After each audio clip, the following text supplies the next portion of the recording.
नाज़रीन आदाब, मुझे ये ऐलान करते हुए मसर्रत हो रही है कि आज हम अपने यूट्यूब चैनल उर्दू गज़ल दरबार पर अपना 100वां वीडियो अपलोड कर रहे हैं। हमारी ये सेंचुरी आप ही के बदौलत मुमकिन हुई है। अगर आप हमारे चैनल को सब्सक्राइब, शेयर, लाइक ना करते और अपने प्यारे प्यारे कमेंट्स हमें ना देते तो इस संगे मील पर पहुंचना मुमकिन ना होता। आपकी हौसला अफजाई हमारी असल तवानाई है। तो चलते हैं आज के गज़ल की तरफ। आज मैं आपके सामने अपने उस्ताद मोहतरम डॉक्टर फ़ारूक रहमान जी की जो गज़ल पेश कर रही हूँ उसकी बहर का नाम है बहर ए रमल मुसद्दस महजूफ और उसके अरकान हैं फ़ैलातुन फ़ैलातुन फ़ैलून। फिल्म मेरा साया का मशहूर गीत आपके पहलू में आकर रो दिए, दास्ताने गम सुनाकर रो दिए, इसी बहर में कहा गया है। रफ़ी साहब ने अपनी आवाज़ से जिंदा व जावीद बना दिया है। तो चलते हैं गज़ल की तरफ, लेकिन उससे पहले मैं सर के बारे में 2 शब्द बताना चाहूँगी। मैं 15 या 20 साल पहले सर से उर्दू सीखने जाती थी पनवेल से, और सर बहुत पेशेंटली सिखाते हैं उर्दू, और गज़लें तो बहुत स्वीट मीठी हैं सर की। तो और एक बात कि जो ये 100वां एपिसोड है, तो इस मौके पर सर ने मुझे ये अपॉर्चुनिटी दी, तो मैं तहे दिल से सर को थैंक यू कहना चाहूँगी और बहुत बहुत शुभकामनाएं देती हूँ कि ऐसे ही वीडियोस आप अपलोड करते रहें जो बाकी सबको गाइडेंस के तौर पे सबको ये होगा, मदद होगी उसकी। तो सर को फिर से एक बार कॉन्ग्रेचुलेट करती हूँ और हम लोग गज़ल की तरफ रुख करते हैं। गज़ल का मतला है, नींद में वो मुस्कुराए नीम शब, बंद आँखों से बुलाए नीम शब।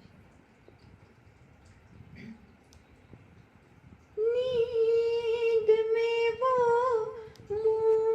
मुस्कुराए नीम शब, नींद में वो मुस्कुराए नीम शब, बंद आँखों से बुलाए नीम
सुनते हैं।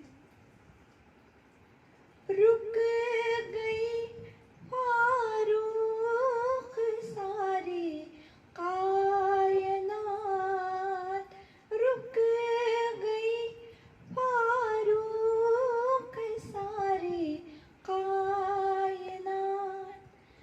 आप जब नज़दीक आए नीम शब, रुक गई फारूक सारी कायनात।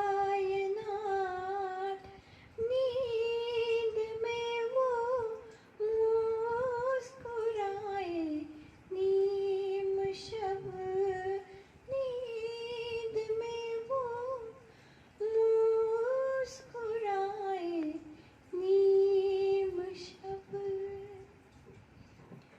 तो बहुत ही मीठी गज़ल थी ये, और इसके जो डिफ़िकल्ट अल्फाज हैं उनका मैं जस्ट मीनिंग बता देती हूँ आपको। नीम शब इज़ मिडनाइट, आधी रात को। तो नीम शब्द, ये शब्द बहुत रिपीट होता है, उसका बहुत एक मीठा मज़ा है। तो जैसे और एक शब्द है उसमें रत जगा। रत जगा मतलब जो रात भर जगता रहता है, उसको रत जगा बोलते हैं। और बैन इज़ जो किसी की मौत पे या गम में खुद भी रोता है और अपने गम से दूसरों को भी रुलाता है, उसको बैन कहते हैं। और रुक गई फारूक इज़ लाइक जैसे जज होता है, न्यायाधीश जिसको बोलते हैं, वो उसको फारूक बोलते हैं। और ये जो थोड़े डिफ़िकल्ट या अनकॉमन वर्ड्स थे गज़ल के, तो मैंने आपको ये बता दिया उसका मीनिंग। और सर को फिर से एक बार मैं शुभकामनाएं देती हूँ और कॉन्ग्रेचुलेट भी करती हूँ, मुबारकबाद देती हूँ। और ऐसे ही हम सबको सर गाइडेंस देते रहेंगे, ये रिक्वेस्ट करती हूँ उनसे। सो फिर से एक बार थैंक्स और सी यू, थैंक यू।